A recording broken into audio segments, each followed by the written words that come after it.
Buenas a todos, acá Matt de Independencia Financiera. Hoy les traigo el tercer episodio de Bolsa desde cero.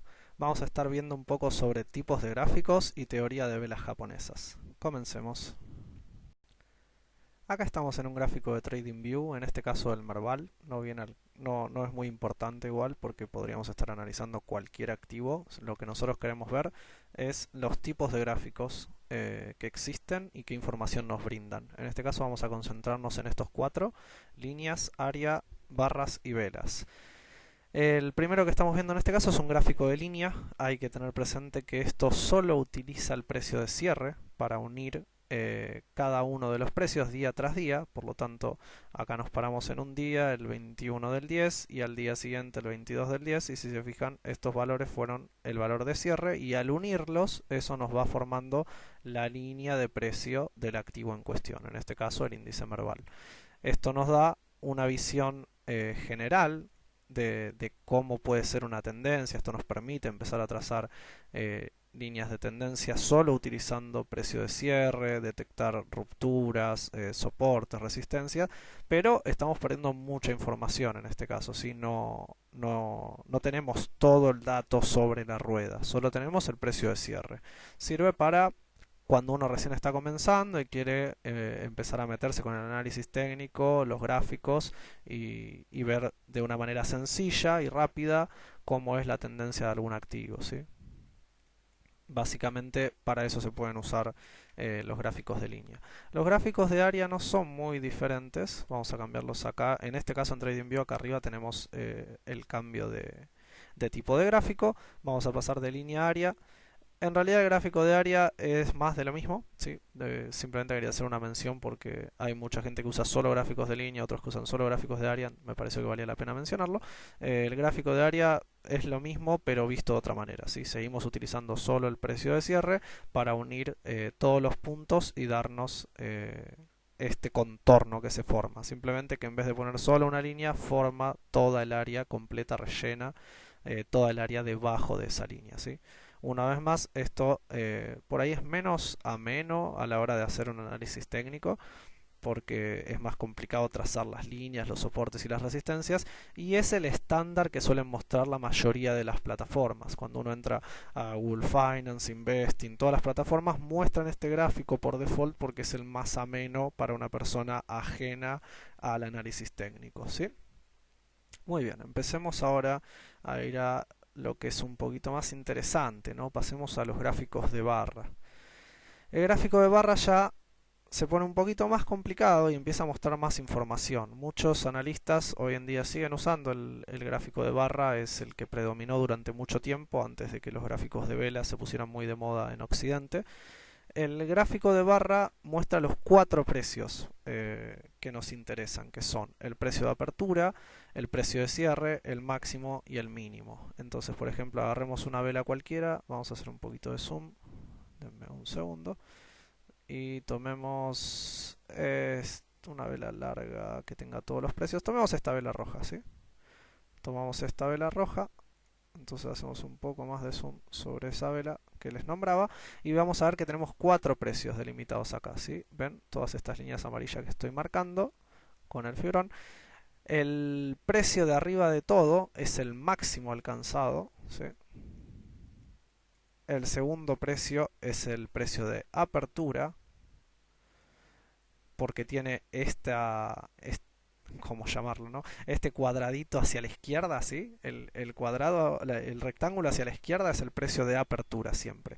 En este caso, como es una vela roja, va a estar por encima del precio de cierre. Si fuera una vela verde, como es el caso de la vela de al lado, el precio de apertura es este rectángulo de acá y el precio de cierre es el siguiente, ¿sí? Entonces, bien, como ya dijimos acá, este precio de acá con el rectángulo hacia la derecha es el precio de cierre. Y por último, como tenemos más barra hacia abajo, este fue el mínimo alcanzado en el día, ¿bien? Entonces vamos a escribir un poquito esos cuatro precios que son que son todos los datos importantes que queremos. Tenemos el máximo, tenemos apertura, cierre y mínimo. En muchos casos va a ocurrir que algunos precios puedan coincidir. Por ejemplo, acá, ven esta vela. En esta vela tenemos un mínimo, tenemos un precio de apertura y tenemos un precio de cierre que coincide con el máximo. Entonces no tenemos más barra hacia arriba, ¿bien? ¿Notan la diferencia con respecto a la vela que analizamos antes? En este caso solo tenemos tres precios porque hay dos de ellos que coinciden y en este caso tenemos cuatro. Seguramente va a haber casos en los que todos sean el mismo, sería un poco raro, pero puede pasar muy seguido que haya solo dos, el precio de apertura y el precio de cierre, si coinciden los mínimos y los máximos. Lo importante es entender que estos son los cuatro valores más importantes de la rueda y en los que se suelen focalizar los tipos de gráficos más avanzados, ¿sí? Esto nos permite entender todo lo que fue pasando a lo largo de la rueda, ¿sí? Cuando uno busca el mínimo, está entendiendo hasta dónde fue la presión bajista, hasta dónde llegaron a empujar los osos antes de que los toros dijeran en este precio yo empiezo a pagar. El precio de cierre demuestra cuál fue el precio acordado por ambos, por los osos y los toros, al momento de cierre de la rueda. O sea, tuvimos toda una jornada de operaciones y los inversores dijeron, bueno, este es el precio en el cual todo está descontado por la teoría del análisis técnico. Si no lo vieron, vayan al primer video de bolsa al segundo video de bolsa desde cero, donde hablamos sobre ello. El precio de cierre sería el acordado por todos los inversores. El precio de apertura es la expectativa cuando empezó la rueda, ¿sí? Pasado el día anterior, se cierra con un cierto acuerdo y al día siguiente cuando abre la rueda por diferentes drivers, situación de otros mercados que los inversores ven, cuando uno va a empezar una rueda, mira cómo fueron los otros mercados de otras zonas horarias, entonces ya te da una idea de cómo va a ir avanzando la rueda del día y en base a eso y a expectativas, noticias que hayas visto, es el precio que vas a querer pagar. Eso te determina el precio de apertura. Y por último tenemos el máximo, que es el precio en el cual pudieron empujar más los toros, el momento hasta cual llegaron y en ese punto no pudieron sostener más ese precio y los osos se los llevan puestos, suponiendo que el precio de máximo no coincida con el de cierre, ¿no? Por supuesto, si el precio máximo coincide con el de cierre, los toros demostraron todo su poder y pudieron mantener ese precio durante toda la rueda. Eso ocurre en velas como esta que habíamos marcado antes, ¿sí? En esta vela de este día vemos, esta barra, perdón, velas vamos a ver después.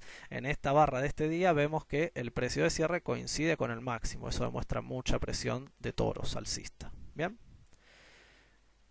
eso es todo lo que les quería contar sobre barras. Vamos a pasar al gráfico de velas. Y aquí tenemos por último el gráfico de velas. Bien, como habrán visto en otros videos, nosotros analizamos utilizando gráfico de velas. A mí me parece más cómodo que el gráfico de barras. Si bien representa la misma información, si se fijan el gráfico de velas también utiliza solo 4 precios, máximo, apertura, cierre y mínimo. La diferencia está en cómo representa la diferencia entre máximo y apertura y mínimo y cierre en el caso de esta vela, ¿sí? Que se representan con estas sombras o mechas de la vela, ¿sí? La vela es todo, tenemos el cuerpo, que es la zona que está llena y de color, y tenemos las sombras o mechas, esta sería la sombra superior y esta sería la sombra inferior. Bien, entonces tenemos la misma información que en el gráfico de barras, pero de manera más simple, más sencilla de ver, a mi gusto. La única desventaja que tienen los gráficos de velas con respecto al gráfico de barra es que las velas son muy anchas, entonces ocupan más espacio. Por lo tanto, a la gente que le gusta ver gráficos de más largo plazo, de manera más sencilla, más compacta, suelen utilizar gráficos de barras. El gráfico de velas básicamente se puso muy de moda, creo que alrededor del... No les voy a mentir porque no recuerdo la fecha, está en la bibliografía recomendada. Pero básicamente esto se denominan velas japonesas, perdón, se me olvidó decir eso, no es solo gráfico de velas japonesas. Se pusieron muy de moda en su momento en Occidente y la gran mayoría de los traders han tomado eso, si bien mucha otra gente utiliza los gráficos de barras antes explicados. Entonces, ya tenemos entendidos más o menos los 4 precios. Podemos analizar una vela más en cada uno de los casos, porque por ahí haya quedado alguna duda. Si bien ahora vamos a ir a ver teoría de velas, ya vamos a asumir que comprenden por completo la relación entre estos 4 precios, ¿sí? Entonces habíamos dicho esta misma vela en gráfico de barras, ahora la analizamos como vela. esto es el máximo, ¿sí? La mecha superior es hasta donde llegó el precio, que en este caso es el máximo del día. Este es el precio de apertura, este es el precio de cierre y este es el mínimo. Bien. Si recuerdan, en el gráfico de barras interpretábamos apertura y cierre por el rectángulo, ¿sí? El de apertura era un rectángulo hacia la izquierda y el de cierre era un rectángulo hacia la derecha. ¿Cómo interpretamos eso en el gráfico de velas? Dependiendo del color de la vela, ¿sí? Por eso lleva un poco más de tiempo acostumbrarse a entender los gráficos de vela, porque hay que tener presente el color y los 4 precios. Si el precio de apertura es mayor al precio de cierre, la vela va a ser roja, porque quiere decir que el precio abrió a un precio mayor, la acción, el activo abrió a un precio mayor y cerró a un precio menor, quiere decir que es bajista, ¿sí? Que hubo un día donde se perdió valor. Por lo tanto, la vela es de color rojo y donde comienza el cuerpo de la vela es el precio de apertura y donde termina es el precio de cierre. Si hubo un precio menor al precio de cierre, va a haber una mecha inferior o una sombra, que es este caso, y si se llegó a un precio mayor al precio de apertura en una vela roja, va a haber una mecha superior. Analicemos una vela verde ahora, así con eso completamos todos los casos. Nuevamente, la mecha de arriba nos demuestra el máximo, la de abajo nos demuestra el mínimo, y ahora el precio de apertura y el de cierre se invierten, ¿sí? Como esta es una vela verde, quiere decir que el precio de apertura fue menor al precio de cierre. Entonces, donde comienza el cuerpo de la vela es el precio de apertura y donde termina el cuerpo de la vela es el precio de cierre. ¿Se entiende? Entonces, el máximo siempre va a estar arriba de todo. Sea donde termina, vamos a ver un ejemplo acá. Por ejemplo, esta vela tiene coincidencia en su máximo y su precio de cierre, entonces no hay mecha, ¿sí? El máximo siempre va a estar arriba de todo de la vela, el mínimo siempre va a estar abajo de todo, eso no cambia. Máximo y mínimo siempre van a estar en este orden. Ahora, lo que cambia en el gráfico de velas es apertura y cierre, ¿sí? El precio de apertura y cierre pueden darse vuelta dependiendo del gráfico, dependiendo del color de la vela, ¿sí? Si la vela es verde, el precio de apertura va a ser menor al precio de cierre, y si la vela es roja, el precio de apertura va a ser mayor al precio de cierre. Esta es la única diferencia que hay que ser cuidadosos con respecto al gráfico de barras. Si bien el color en el gráfico de barras también se respeta y va a ser rojo cuando la apertura sea mayor al cierre y verde cuando cuando sea al revés, en el gráfico de barras nos ayuda ese pequeño rectángulo que tenemos. Hacia la izquierda nos indica la apertura y hacia la derecha el cierre. En el gráfico de velas no contamos con ello, ¿sí? Bien, vamos a hacer una pequeña mención de un caso más, que son las velas huecas, que también toman en cuenta el precio de cierre de la rueda anterior, pero no vamos a ahondar mucho más en ello porque complica mucho más el entendimiento de los gráficos, y en este caso nuestro público está enfocado a la gente que recién está empezando, entonces creo que ya bastante los mareé con gráfico de barras versus velas. Lo importante es que se lleven estos 4 precios y cómo leer una vela japonesa, básicamente. Si ustedes de este video se llevan una idea de lo que es un gráfico de líneas, gráfico de barras, gráfico de velas, estos 4 precios y cómo leer una vela en particular, estoy más que satisfecho. Bien. Otro día probablemente podamos ahondar en un par de tipos de gráficos más que hay, que son más avanzados. Por ahora tenemos más que suficiente. Entonces pasemos un poquito a lo que es la teoría de velas japonesas y patrones que podemos observar en ellos. Muy bien, ahora que ya comprendemos cómo funcionan las velas japonesas y todos los tipos de gráficos que nos interesan, vamos a empezar a hablar un poco sobre teoría de velas japonesas, ¿sí? Este tema tiene una bibliografía prácticamente infinita, hay montones de patrones, montones de libros al respecto, páginas web, etcétera. Yo traté de resumirlo a lo que a mí me parece más importante y a una introducción. Por supuesto, como siempre decimos, esto es bolsa desde cero para gente que recién está empezando, así que obviamente no vamos a abarcar ni todos los patrones de velas unitarios, ni todos los patrones de velas complejos. Vamos a resumirlo en los que son más importantes a mi criterio, ¿sí?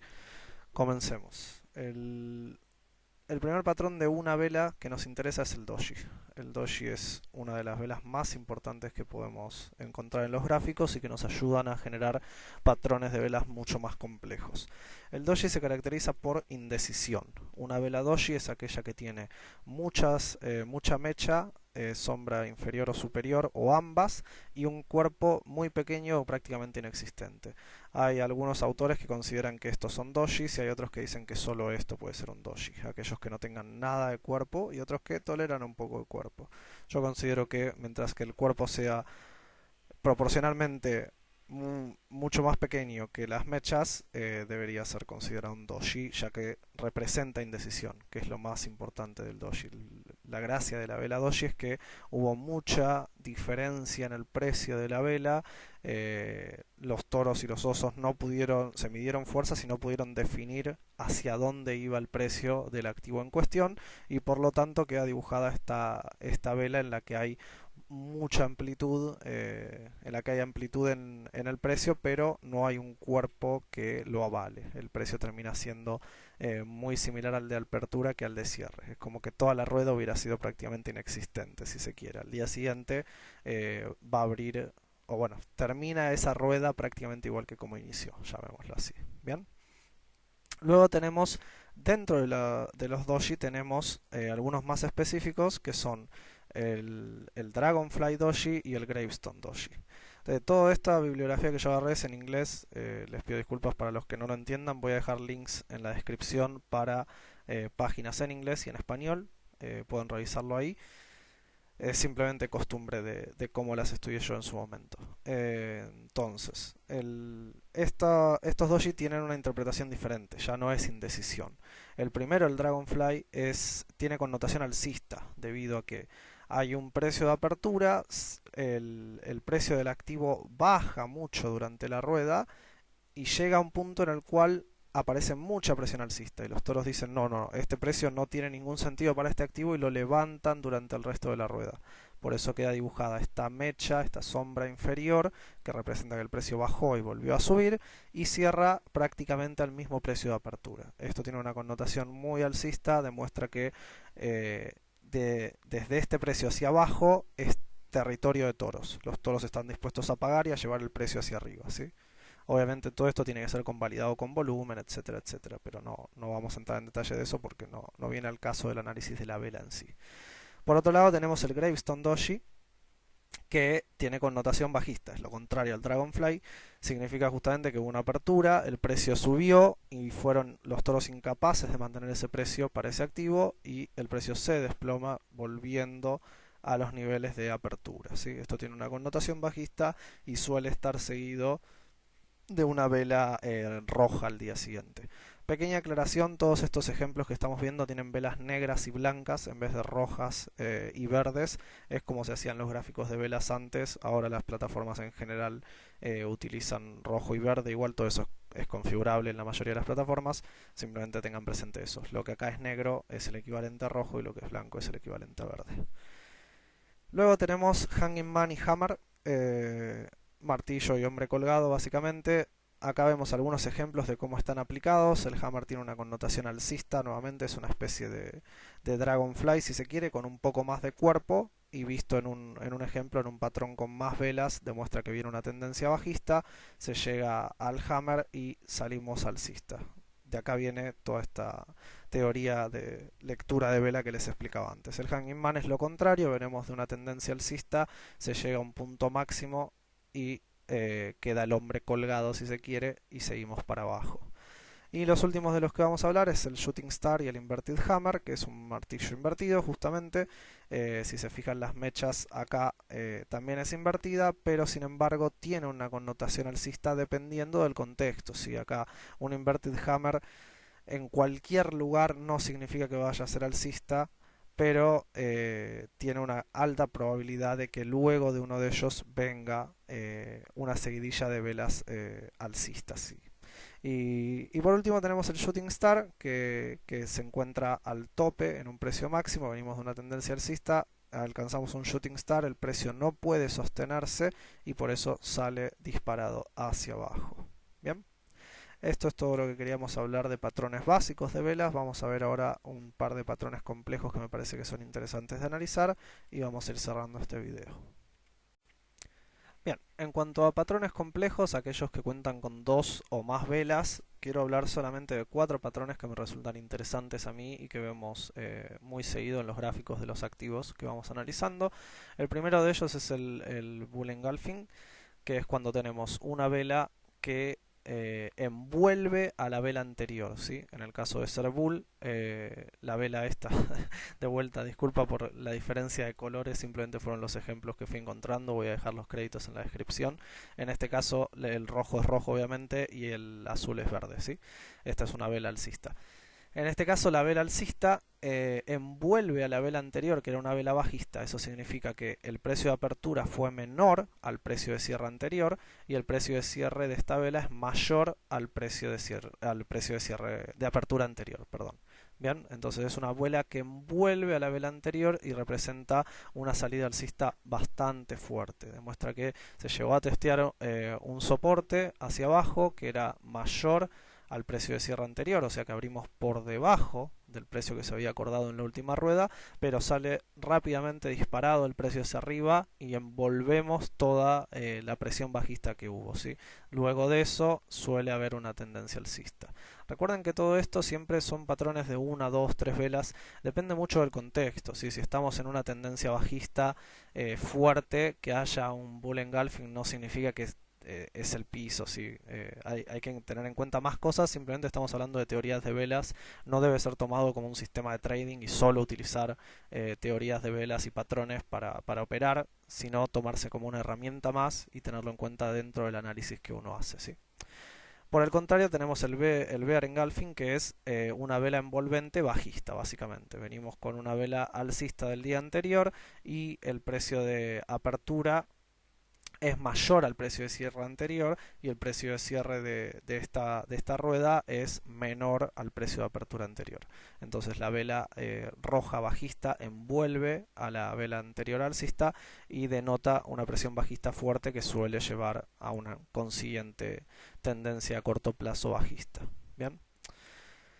Otro pequeño patrón que quiero contar, que es un poco más una extensión del Bull Engulfing, es el Three Line Strike. En este caso venimos de una tendencia bajista con más de una vela, pueden ser 3, en este caso justamente es 3, de ahí viene el nombre, pero podrían ser más, 3, 4, mientras más ruedas sean, más velas haya, más fuerte es el patrón, y de pronto tenemos una vela enorme que se lleva puesta todas esas ruedas, ¿sí? En este caso son 3, casi diría que 4, porque también se lleva puesta esta vela. Hay varios ejemplos de esto pasa cuando hay una reversión de tendencia, alguna noticia que dispara muy fuerte un papel, un activo, y venimos en una tendencia bajista a corto plazo, 3, 4, 5 velas bajistas y de pronto aparece un super velón alcista, super bullish que cambia todo eso y se lleva puestas todas estas ruedas de baja. Bien, eso es un patrón alcista bastante confiable y suele marcar un punto de entrada para alguna operación. Lo mismo se puede hacer una transpolación a bajista, ¿sí? Si venimos de una tendencia alcista de 3 ruedas, 4, 5 y de pronto una vela bajista muy fuerte, bueno, hay que tener cuidado con eso. Bien, y el último del que quiero hablar es el Three Black Crows, 3 cuervos negros, que es cuando venimos en una tendencia alcista y de pronto encontramos 3 velas bajistas rojas, en este caso negras, que pueden o no llevarse puesta X ruedas, no viene al caso, lo importante es, venimos de una tendencia alcista y de pronto hay 3 velas bajistas fuertes, no velas muy chiquitas, sino con cuerpo grande y con o sin mechas, no hace una gran diferencia. 3 velas bajistas indican una posible reversión de tendencia a corto plazo bastante fuerte, ¿sí? Bien, esos son todos los patrones complejos de velas de los que quería hablar. Una vez más, no se casen con la teoría de velas nada más. Estudienlas, conozcan los patrones de velas básicos, complejos, los nombres, aprendan las implicancias que tienen, etcétera. Pero tómenlo como una herramienta más. Muchas plataformas permiten activar y desactivar alertas. El software hoy en día ya puede identificar todos estos patrones automáticamente. Entonces pueden poner para que les aparezcan alertas en los gráficos cada vez que hay alguno de estos patrones y ustedes pueden leerlos, seguir aprendiéndolos, pero no tomen eso como una señal muy fuerte siempre para operar, sino como una herramienta más para que les llame la atención y después hagan su propio análisis, tengan presente el contexto, la tendencia actual, soportes, resistencias, todo lo que sea que usen en sus sistemas de inversión. agarren y sumen una herramienta más, ¿sí? Básicamente para eso está toda la teoría de velas. Como les dije, voy a dejar debajo en la descripción un montón de links para ver todos los patrones que quieran de velas. Hay muchísima bibliografía al respecto. Y eso va a ser todo por este video, chicos. Espero que lo hayan disfrutado. No olviden dejar su like, su me gusta debajo, un comentario si les pareció útil este video y si están disfrutando esta serie de bolsa desde cero. Eso nos motiva y nos ayuda a seguir creciendo. Y si es primera vez que ven uno de estos videos, no olviden suscribirse. Les agradeceremos mucho que nos ayuden a seguir haciendo crecer el canal, ¿sí? Un abrazo grande. Hasta luego.